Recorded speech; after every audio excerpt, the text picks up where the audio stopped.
I hope. Oh, thank you for the introduction. Thank you, thank you, thank you.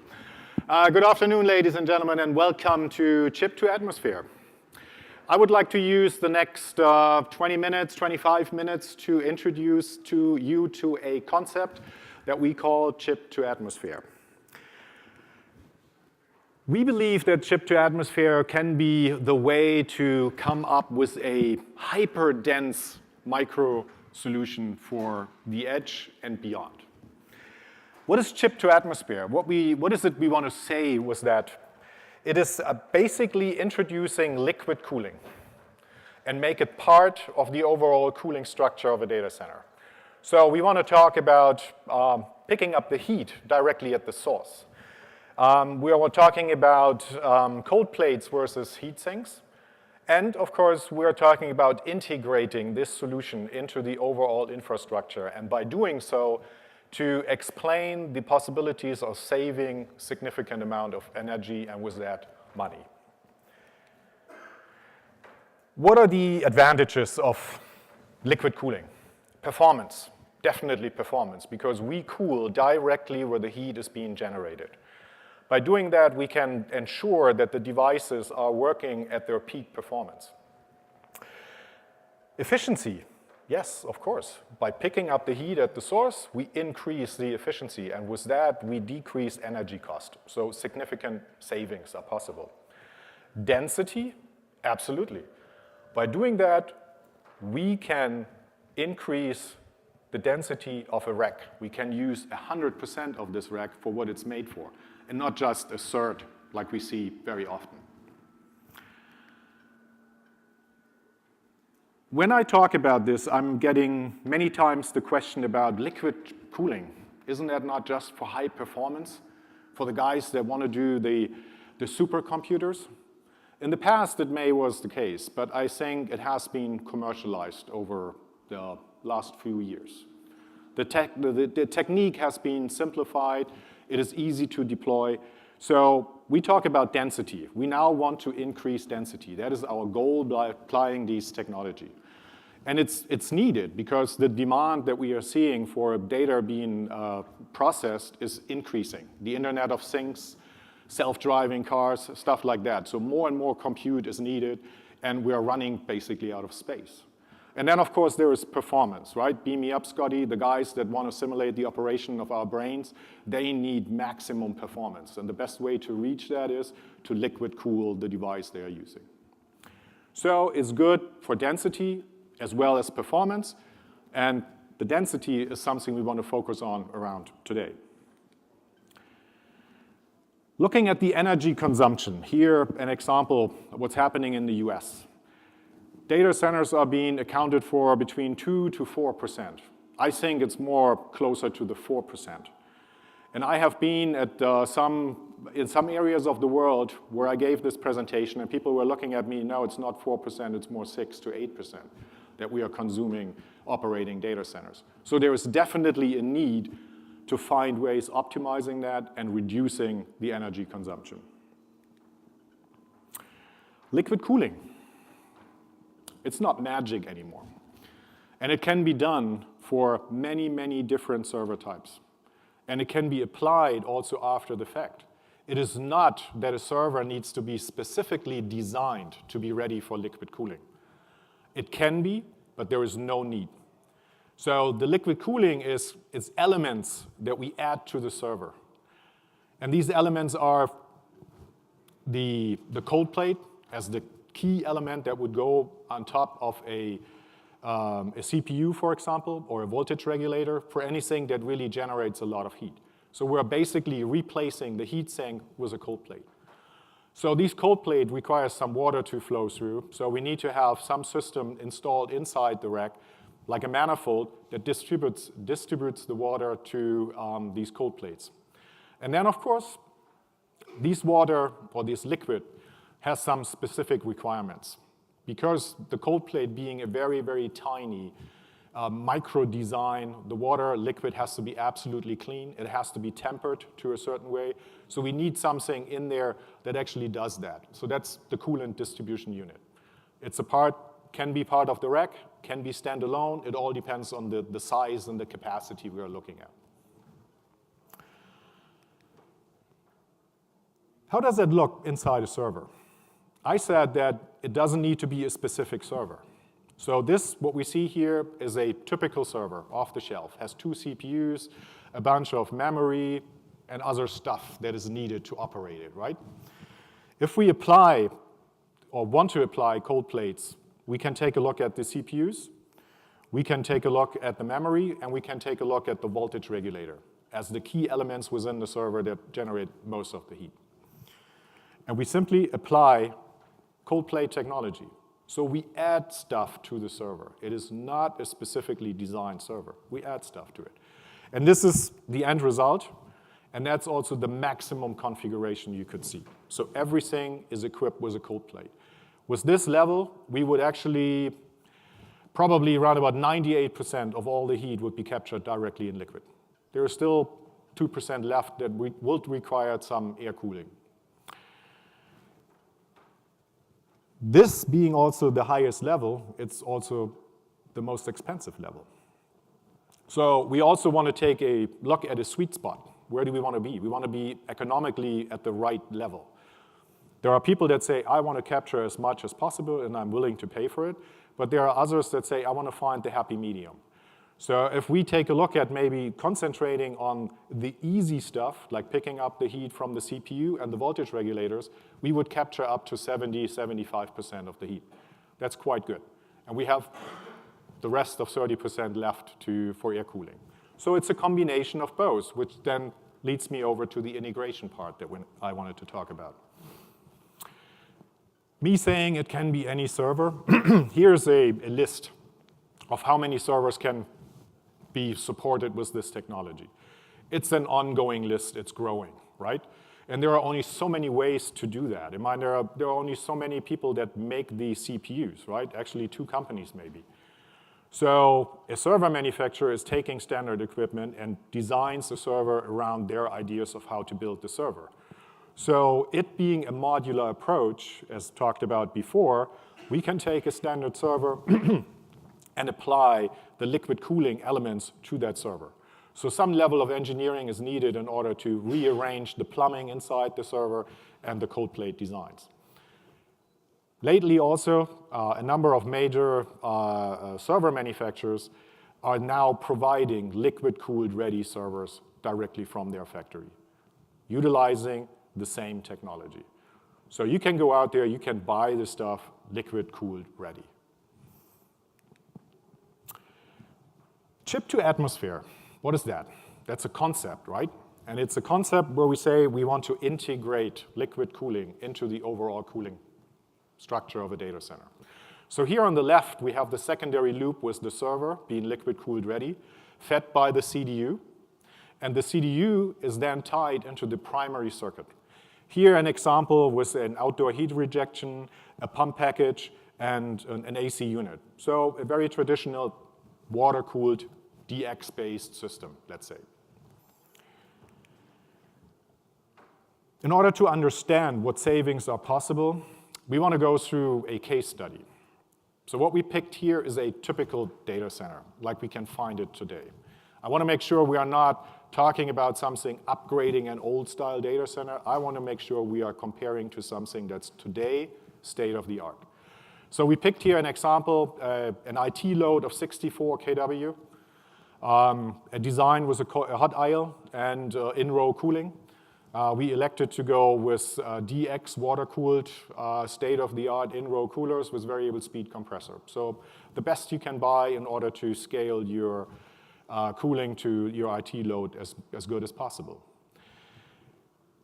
If I'm doing that, we said we need 16 racks, 4 kW per rack, 6 in-row cooling units, of which 4 are only actually in operation and 2 are in standby. So in order to provide cooling for 64 kW, we end up needing 37 kW of power. Not too bad, equates to a partial PUE of 1.58. Something typical of what we see today. If we now apply our chip-to-atmosphere concept, we would go ahead and retrofit or equip the existing servers with the direct chip-level cooling technology. And we would go with the example I've said before. We want to be economically at the right spot and say we focus on the high heat sources, CPU, and voltage regulators. So we will capture on all servers 70% of the heat load directly in liquid. That leaves us 30% that we need to find a cooling solution for. So we continue to use our design, but we increase the density of the racks. So we cut it back down to 5 racks only, still the 64 kW IT load. Doing the math, 70% roundabout equates 44.8 kW go directly into liquid. 19.2 kW are needed, will be removed by using some air cooling technology. So we cut back on racks. We cut back on cooling units. We now have only 2, of only one is which only one has to be operated. So that saves significantly on infrastructure.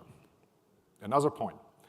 But if we look at the power consumption, this cuts down now to only 15.8 kW that are needed, which is less than half from what we started with. And the partial PoE goes down or improves to a 1.24. That's state of the art. That's what we see today. That's what we're shooting for.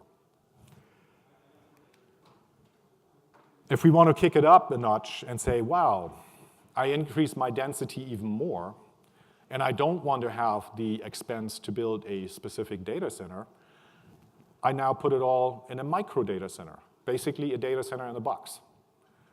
This box contains everything we just talked about. It's still 64 kW of IT.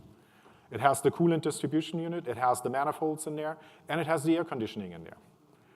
So what we saw will require a space, a room, is now shrunk down to a micro DC. The power consumption hasn't changed. It's still 15.8 kW, so the partial PoE is still also at 1.24. But now we only need 10% of the space. And we don't need to have any specific room anymore. We can have this micro DC being installed in any kind of environment. It can be in an office, it can be in a warehouse, it can be in a manufacturing environment. So an ideal solution also to be deployed to support the Internet of Things, where we want to pick up data in a manufacturing environment, for example. And we don't want to waste the space of building something in a building. We can utilize a micro DC. I was talking about a little bit, or mentioned it at least, additional savings through integration.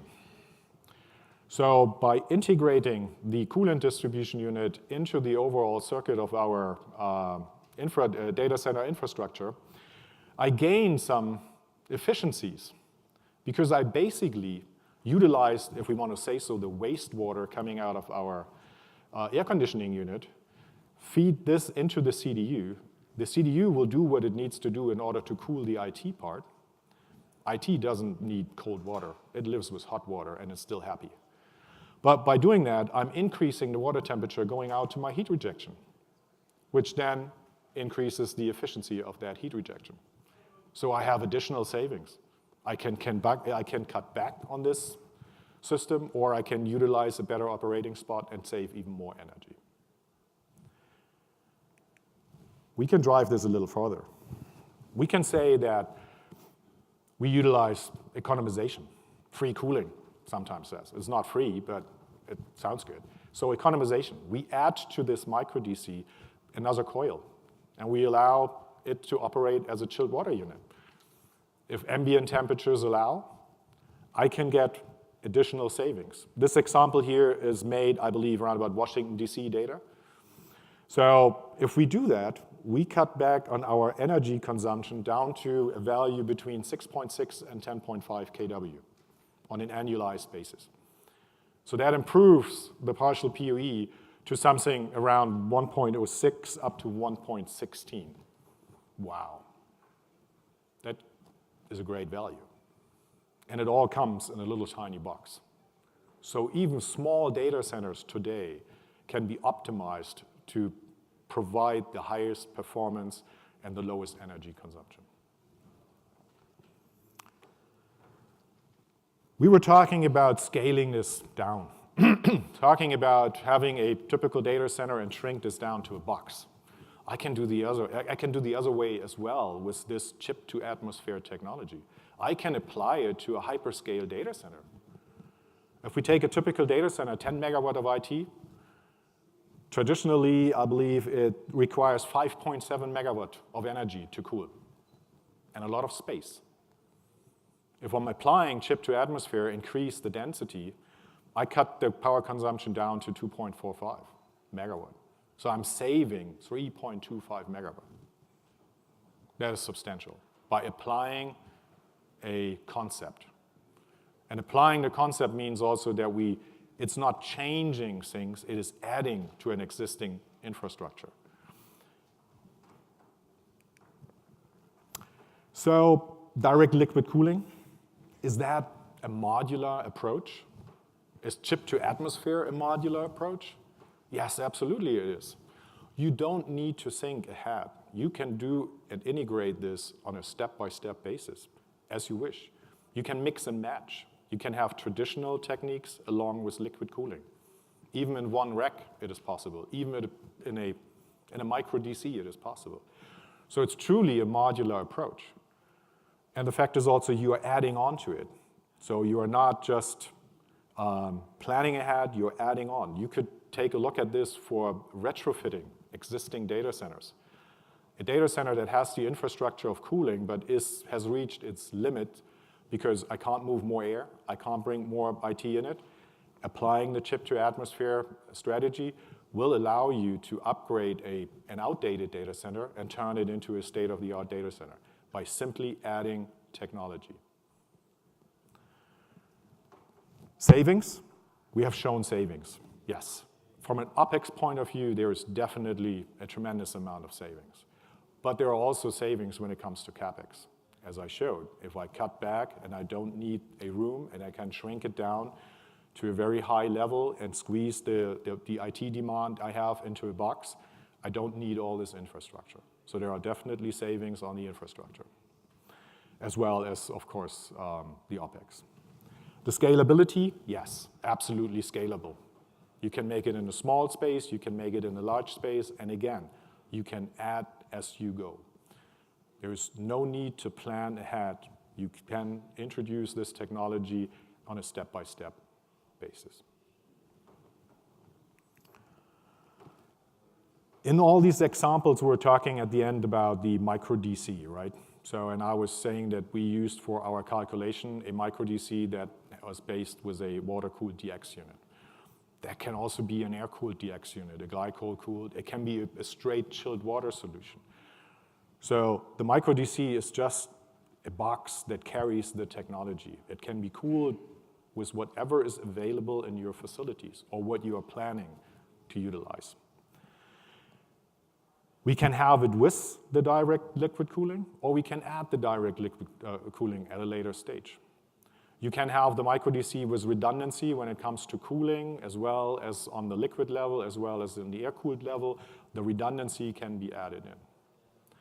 So the low watt density solutions, straightforward air-cooled, because it is a small space, we can go up to 25 kW in that small space with a single air conditioner.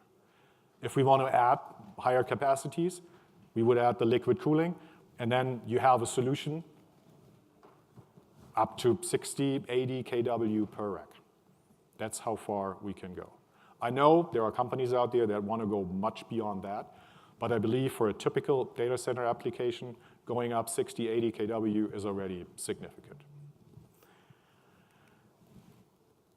What does it all cost? So there are so many different solutions out there that it's very difficult for us to put something here on the screen. Whatever we would do is wrong or half right, whatever. So calculating CapEx, calculating OpEx, and with that, the total cost of ownership, we would need to know what kind of applications are out there, what people are looking at to do with it, and we can provide this information in many different configurations when it comes to cooling. There is more information available on the www on our website, and there is even a micro data center configurator available where you could go in and just configure your own ideas of how a micro DC should look, what you would add to it and on a capacity point, if you want to do it liquid cooled or not liquid cooled. That all can be done with this calculator. The calculator it's a configuration tool that is guided for somebody that wants to get a better understanding what this actually does when it comes to this technology. We can also show you that because we have one here at our booth. It's booth 54 down or up in the convention hall. There is a real little micro DC fully equipped with liquid cooling technology. We have staff available, including myself, to explain what it does, what the limitations are, the flexibility, different configurations. Along with that, thank you very much for your attendance here. Are there any questions? Sure. The server itself? No, we would not do that. There are usually integrators available that do that have the relationship with the server manufacturer. I can say now that you have companies like HPE, Dell out there offering servers with liquid cooling. They, of course, want to push buying new servers. So the retrofitted server, you're taking away up to 97% of the requirement for air movement. If you go full out. Right, and 70 to 90, whatever. Yep. Also pre-manufactured. Are they doing away with the fans in the servers? Are they taking them out? There are different methods out there. I have seen these servers with fans still and without fans. For the most part, they still remain there because you still need some air movement across the remaining parts of that server. Now, because the most typical that I'm hearing is the 70% just the CPUs and the voltage regulators where they put the heat sinks on because that's most cost efficient. And then you still need some air movement across the rest of the electronic. Yes, sir. In addition to comment on the servers, is Stulz working, cooperating with the server manufacturers to provide technical information as to the flow, what kind of temperatures, what kind of fluid can it take inside, so that you could coordinate better the heat, cooling demand and solutions with the servers? So you have different types of, are they standardizing, first of all, on one particular design, or are they coming up with various options? A lot of questions in one. So we as Stulz are not providing this information, but our partner CoolIT. CoolIT is a company out of Canada, and a couple of years ago we started working with these. These guys are since 2001 working on liquid cooling solutions. They have the relationship with the server manufacturers. They have the relationship with the chip guys like Intel to determine what is needed in order to operate the liquid cooling inside a standardized server. They are also the guys that now provide the technology to these guys to add at their factories. So CoolIT is a provider of that technology directly to the server manufacturer. Are they coming out with a standard? There are a number of standards. As I said, if you look at the list of available servers, they are all slightly different, and they all have a little bit of a different requirement. So whatever is pre-developed, we have kind of a catalog data available that we could provide. So if you know what kind of server it is, we can give the answer what cooling technology is required. No. Is that answering your question? Kind of. Because the reason I'm saying that is because now we have to be aware of what kind of fittings, what kind of fluid. Oh, that's all. That is all predefined. But are they saying for this particular heat you need a certain GPM or a certain temperature difference? So Yes. it has to be incorporated into your design. Yes. With your pumps in the heat exchange. Yes. So that you can satisfy each and every one of those servers. Correct. All these data exists. So we have some challenges, sometimes if you mix and match servers, but the range you can provide a server with on a flow rate is pretty forgiving. But all that has been predefined, and we need to know what type of server it is, and then we would be able to answer that question in great detail. But when it comes to the complete solution, all that would be integrated so that if, for example, the micro DC would arrive at your site, it is tailored to the IT equipment you would load into that system. Any other questions? Yeah. So, talking about consolidating, so is there a ratio, they can say, before I needed 16 candidates instead of example, then you consolidate it to 4. So, in terms of the server capacity, performance with this new, more powerful CPUs, Yep. now that to save with that, instead of needing 10 servers, I need maybe 2. Is there some numbers from the server manufacturers they can say, hey, this liquid cooling server that's ready is equal to 3 of the other ones or whatever number? Is the ratio for that? I'm not aware of that. I can find out, but I don't know the answer. Today, we have servers out there from Intel with the Intel chipset in there that in the future will require a liquid cooling in order to work. So there is no longer an option. Right now, they have chip technology out there that can be air-cooled as well as water-cooled, but the future probably will guide everybody towards the liquid cooling if you're looking at the improved performance. You actually started in the beginning by saying, we're moving there because of high density. The heat requirements of new chips are moving us there. So to Yes. his point, which was beautiful in terms of the consolidation, is it a natural point to be looking at that? His point, you have to be looking at where you're going next, whether it's migration or an upgrade or consolidation, because you're going there anyway. Yes. And the heat density? And thank you. And that's driving the process. so is it something you should be looking at? Yes. Future-proofing, thank you. Yeah. Great. I'm a strong believer of this technology. For me, this is totally logical to go liquid if we want to fight the densities that we see coming in the future. If we want to pick up all the data, if you want to process all the data, you need to improve. We cannot continue building large data centers. And if you look at, for example, the micro-DC in a city like this, where space comes at a premium, it is totally logical to shrink it down as much as you can. With the liquid cooling, you can get easily 2 megawatts of IT in this little space here. No problem.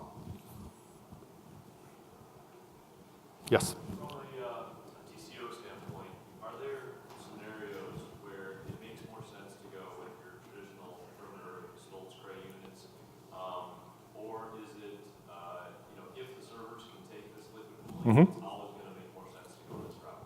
Absolutely. It definitely would make more sense to go that route. The investment that is necessary in order to turn a server into something that is liquid cooled is there. So there is a cost associated with it. There is a cost with the CDU, with the manifold and all that stuff you need in order to get to this point. But if you're looking at the design of a space and you take all that into consideration, and this is what has to be done, then it makes more sense to go liquid rather than traditional air-cooled. Is there a sweet spot? It depends on the server, on the applications you're running at it. So that's why we are not putting any kind of CapEx TCO calculation, because the variations that are out there are everywhere. We have done some calculations, a lot of calculations for some telecom companies where it made totally sense to go liquid versus traditional, also from a CapEx point of view. So it's worthwhile from the beginning, if you're planning on a new data center, to take a close look at that, which way to go. And it being modular, it is not required that you, day one, have to do all this. You can go and build it out as you improve your data center. For small spaces, the micro-DC, there are enough companies out there that have to have some compute on premise. A law firm, architects, whatever, they do a lot of number crunching, they need some high-performance servers. Right now, most of these guys have a small little room turned into a computer room, right? Looking at a micro data center level, you can have it all in that little pre-manufactured device. And if you move as a company to another office space, you take your data center with you.